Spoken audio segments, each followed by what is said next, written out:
we will now join Rachel Wright from Marine Conservation Society.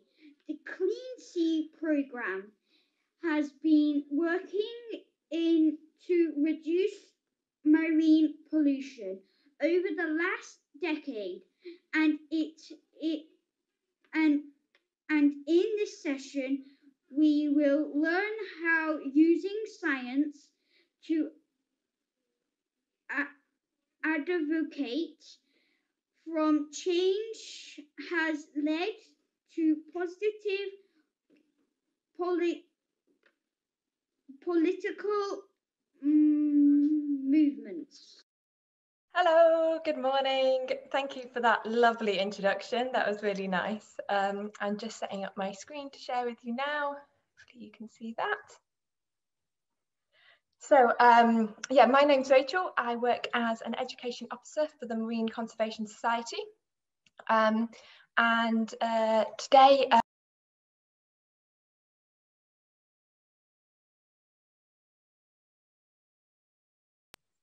there we go. Talking to no one there, haven't unmuted myself. Classic error there, sorry about that. Thank you for that lovely introduction. My name's Rachel, as was mentioned, and I work for the Marine Conservation Society. We are a UK-based charity working to protect our ocean. So in today's session, we're going to chat about an area of our work called Clean Seas, and today we're going to focus on plastic pollution. If you have any questions throughout, please just pop them on the chat, and if I have time at the end, I will answer them, and if I run out of time, I will write you a written response, so you'll get an answer either way. Okay. So we're going to start at looking at some of the main issues around plastic pollution in our ocean, some of the things that you may have heard about before, and then we're going to look at how plastic industry is contributing to climate change through both production and manufacturing. And then we're going to delve deeper into the issue, and we'll talk about plastic and climate change combined and how they are affecting our ocean. And then towards the end, we'll talk about the Marine Conservation Society and what we're doing, and also what you guys can do to help reduce plastic pollution and plastic in our lives. And we're going to focus on a circular economy approach. And then finally, we're going to finish with our ocean commitments. So the ocean is vitally important to our health and to the health of the planet. It provides us with many sources and services, as you can see in this slide here, and it supports a huge range of life. We don't have time today to discuss all of this in this session, but to find out more about why the ocean is so important, then you can check out yesterday's recorded session that we did on ocean recovery. So let's begin by looking at how litter is affecting marine animals. So entanglement essentially means trapped in litter. And this can lead to cuts that can get infected, and it can cause the animal a lot of pain. It can also lead to problems with breathing, with movement, and can even lead to death. So ingestion. I'm sure you've all probably heard about how turtles kind of sometimes mistake plastic bags that float in the sea for jellyfish. And once that plastic is in the stomach, it reduces the amount of space for real food, causing the turtle to become hungry and even die. Studies looking at turtles have found plastic in the stomach of 100% of turtles that were tested. But it's not only turtles. Plastic ingestion is a problem for all marine animals and animals on our beaches too. It is thought that 1 million seabirds are killed by marine plastic pollution each year. And then you also have suffocation. So you may have seen this photo in the news a few years ago of a turtle that had a plastic straw stuck up its nose, meaning it had a reduced ability to be able to breathe. And suffocation also affects animals that get trapped in plastic containers, and In some areas, there's so much plastic on the sea floor that animals underneath it can get suffocated, and plants too.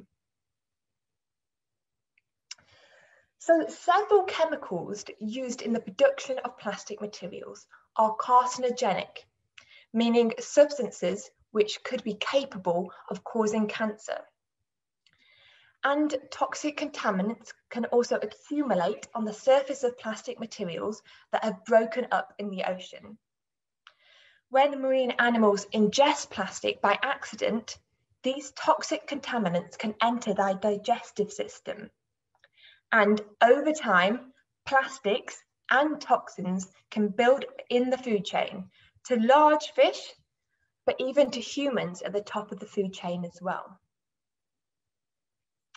Marine pollution has highlighted the problem, and it's really helped us to visually see the damage that we're having on the environment. But what about plastic before it arrives in our ocean? How is plastic linked to climate change? Well, carbon emissions are present at every step of a plastic product's life cycle. Do you know where plastic comes from, beyond the shop that you buy it in? Almost all plastic is derived from materials like ethylene and propylene, and these are made from fossil fuels, such as oil and gas. And then added to that is a mix of cocktail of toxic chemicals. By 2050, it's estimated that plastic will make up 20% of oil consumption. So this process of creating plastic, it produces large amounts of greenhouse gas emissions. And then once raw plastic pellets have been created, there are carbon emissions associated in transporting these materials to factories. Then there are further manufacturing emissions when turning that raw plastic into a consumer product. Then transporting that product to the consumer. But it doesn't stop with us, the consumer. You then have transporting that plastic to landfill or to be incinerated. So incinerated means to be burnt. And when plastic is incinerated or it decomposes, it releases harmful greenhouse gases. So globally in 2019, it was estimated that the production and incineration of plastic produced more than 850 million tons of greenhouse gases into the atmosphere. But by 2050, this could rise to 2.8 billion tons a year. So once plastic unfortunately reaches our ocean, how do they then continue to contribute to climate change? So in the ocean, plastic slowly begins to break up due to salt water, wave action, and sunlight in shallow waters. As mentioned, when plastic decomposes, they release harmful greenhouse gases, and also they release nasty chemicals into the ocean. So it's not just large fish and turtles that ingest plastic, but all the way down to tiny microscopic animals called plankton. So the fibers that you can see in the middle here are microplastic threads. So let's have a look at this video. Here you can see that as the plankton, it filters through the water searching for food. But unfortunately, they also accidentally ingest plastic.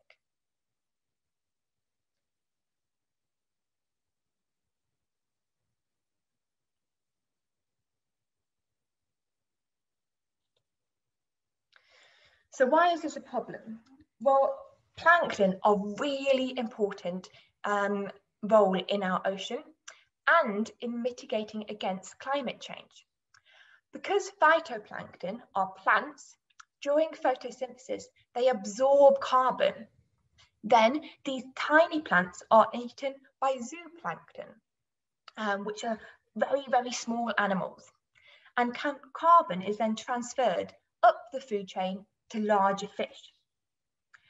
When plankton and fish die, they can sink down to the sea floor, and then carbon is transferred to our ocean sediments. But when plankton eats plastic, it affects their ability to feed properly, and therefore it reduces how much carbon is absorbed through its diet and stored in its body. And then this will affect how much carbon is transferred up the food chain. This here is a seagrass bed.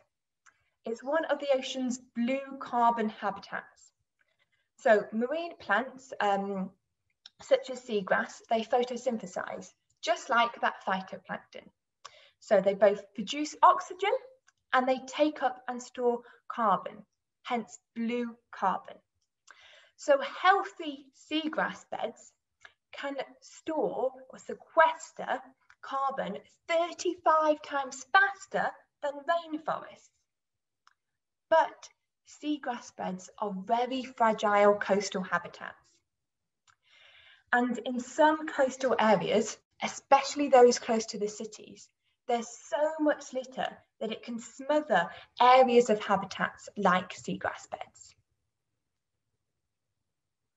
So the Marine Conservation Society supports a circular economy. Have you ever heard of this term before, circular economy? Let's take a look at why we need a circular economy and how it can reduce plastic pollution and then ultimately help to reduce climate change. A report in 2015 stated that 8.3 billion tonnes of plastics have been created, of which 6.3 billion has already been thrown away. And then of that waste, only 9% of that is recycled. So at the moment, we have quite a linear economy. For a lot of the stuff that we buy, we don't think about where it comes from beyond the shop that we buy it in. But where have those materials originally come from? What materials have gone into a product? And how has that product been made? Once we're finished with the product, we put it in the bin and we don't think about it again. But then where do they go? And what happens to all that material? So the term linear economy refers to products that go straight from being made to being sold and used and then to being thrown away. And our use of a product is only a tiny part of the whole picture, but we're so disconnected from the whole life cycle of that product.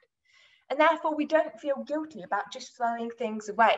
Once they're out of sight, they're out of mind. So what about a recycling focused economy?